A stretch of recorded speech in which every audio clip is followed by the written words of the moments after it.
कार्तिक मास में क्या नहीं खाना चाहिए और क्यों? कार्तिक मास भगवान विष्णु की भक्ति का सबसे पवित्र महीना माना जाता है। इस महीने में संयम, पूजा और सात्विक जीवन को विशेष महत्व दिया गया है। कहा गया है कि कार्तिक मास में अगर आपने कुछ गलत चीजें खा ली तो वह जहर के समान प्रभाव डालती हैं।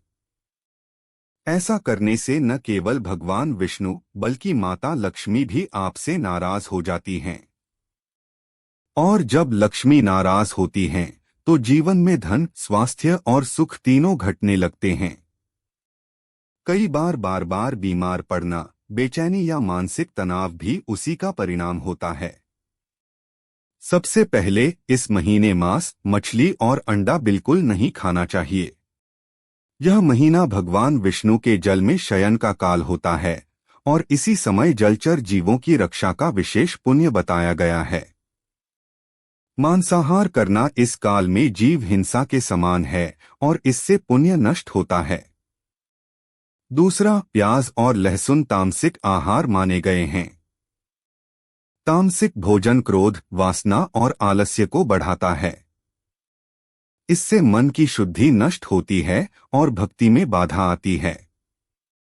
इसलिए कार्तिक मास में इनका त्याग आवश्यक है। तीसरा, बैंगन, ब्रिंजल इस महीने नहीं खाना चाहिए। भविष्य पुराण में बताया गया है कि कार्तिक मास में बैंगन में सूक्ष्म कीटाणु अधिक होते हैं, इसलिए इसे पापदायी फल कहा गया है। चौथा, शराब, सिगरेट या किसी भी प्रकार का नशा कार्तिक मास में पूर्णतः वर्जित है। यह आत्मा और शरीर दोनों को अपवित्र करता है और ऐसे व्यक्ति से देवी देवता कृपा हटा लेते हैं। पांचवा, इस महीने तला भुना, मसालेदार और अधिक भारी भोजन नहीं खाना चाहिए। कार्तिक मास में हल्का, शुद्ध और सात्विक भोजन करना चाहिए क्योंकि शुद्ध आहार, शुद्ध विचार का सिद्धांत इस महीने सर्वोपरि माना गया है। साथ ही एकादशी, पूर्णिमा और अमावस्या जैसे दिनों में अन्न का त्याग कर फलाहार करना श्रेष्ठ माना गया है। जो व्यक्ति इन तिथियों पर संयम रखता है उसे करोड़ों गुना पुण्य की प्राप्ति होती है।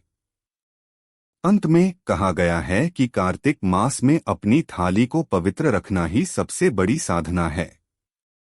जो व्यक्ति इस महीने संयमित आहार लेता है वह न केवल शारीरिक रूप से स्वस्थ रहता है बल्कि भगवान विष्णु और माता लक्ष्मी की कृपा का अधिकारी भी बनता है।